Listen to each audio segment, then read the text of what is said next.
ಈ ದಿನ ನಾನು ಸೋರೆಕಾಯಿಯನ್ನು ಬಳಸಿಕೊಂಡು ಒಂದು ರುಚಿಯಾದಂತಹ ವಡೆಯನ್ನು ಮಾಡಿ ತೋರಿಸ್ತಾ ಇದ್ದೇನೆ. ಬೋಂಡ ಅಂತನಾರು ಅನ್ಬೋದು, ವಡೆ ಅಂತನಾರು ಹೇಳ್ಬೋದು. ಸಂಜೆ ಟೀ ಜೊತೆಗೆಲ್ಲ ಇದನ್ನು ಮಾಡ್ಕೊಂಡು ತಿನ್ಬೋದು, ಇಲ್ಲ ಊಟದೊಟ್ಟಿಗೂ ಕೂಡ ಚೆನ್ನಾಗಿರುತ್ತೆ. ಬನ್ನಿ ರೆಸಿಪಿಯನ್ನು ತಿಳಿಯೋಣ. ಇಲ್ಲಿ ನಾನು ಮೊದಲಿಗೆ ಫ್ರೆಶ್ ಆಗಿರುವಂತಹ ಒಂದು ಸೋರೆಕಾಯಿಯನ್ನು ತಗೊಂಡಿದ್ದೇನೆ. ಇದರ ಸಿಪ್ಪೆಯನ್ನು ಈ ರೀತಿಯಲ್ಲಿ ತೆಗೆದುಕೊಳ್ಬೇಕು. ಪೂರ್ತಿಯಾಗಿ ತುರಿದು ಆದಮೇಲೆ ಕ್ಯಾರೆಟ್ ಎಲ್ಲ ತುರಿಯೋ ಥರನೇ ಇದನ್ನು ಕೂಡ ತುರ್ಕೊಳ್ಬೇಕು. ತುಂಬ ಎಳೆ ಸೋರೆಕಾಯಿ ಆದರೆ ತಿರುಳು ಮತ್ತು ಬೀಜ ಎಲ್ಲ ತೆಗೆಯೋದು ಬೇಡ. ತುರಿದು ಆದಮೇಲೆ ಇದರಲ್ಲಿ ಹೆಚ್ಚು ನೀರೇನಾದರೂ ಇದ್ದರೆ ಸಪ್ರೇಟಾಗಿ ಮಾಡ್ಕೊಳ್ಳಿ.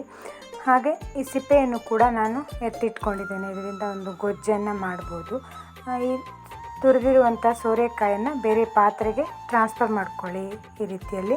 ಹಾಗೆ ಇದಕ್ಕೆ 1 ಚಮಚ ಜೀರಿಗೆ ಮತ್ತು ಕೊತ್ತಂಬರಿ ಪೌಡರು, ಹಾಗೆ 1 ಚಮಚ ಗರಂ ಮಸಾಲ, 1 ಚಮಚ ಅಚ್ಚ ಖಾರದ ಪುಡಿ, 1/4 ಚಮಚ ಅರಿಶಿನ,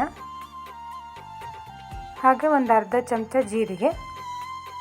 ನಾನಿಲ್ಲಿ ಒಂದು 2 ಚಮಚ ಆಗುವಷ್ಟು ಹಸಿಮೆಣಸು ಮತ್ತು ಕೊತ್ತಂಬರಿ ಪೇಸ್ಟನ್ನು ಹಾಕಿದ್ದೇನೆ.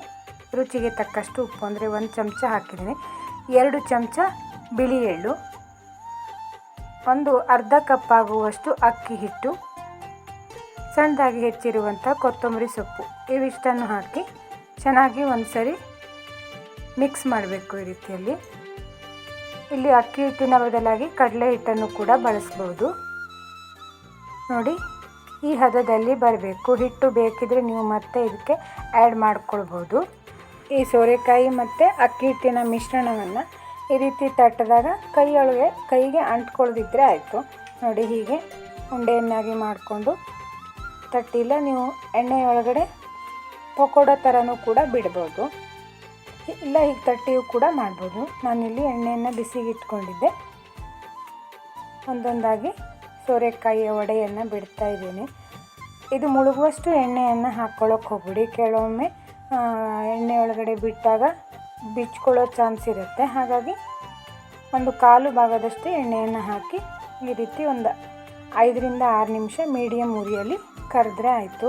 ಇಷ್ಟು ಬಣ್ಣ ಬದಲಾಗಬೇಕು, ಅಂದರೆ ಕ್ರಿಸಿಪಿಯಾಗಿ, ಹೊರಗಡೆಯಿಂದ ಕ್ರಿಸಿಪಿಯಾಗಿ ಒಳಗಡೆಯಿಂದ ಸಾಫ್ಟಾಗಿರುತ್ತೆ ತಿನ್ನಲಿಕ್ಕೆ.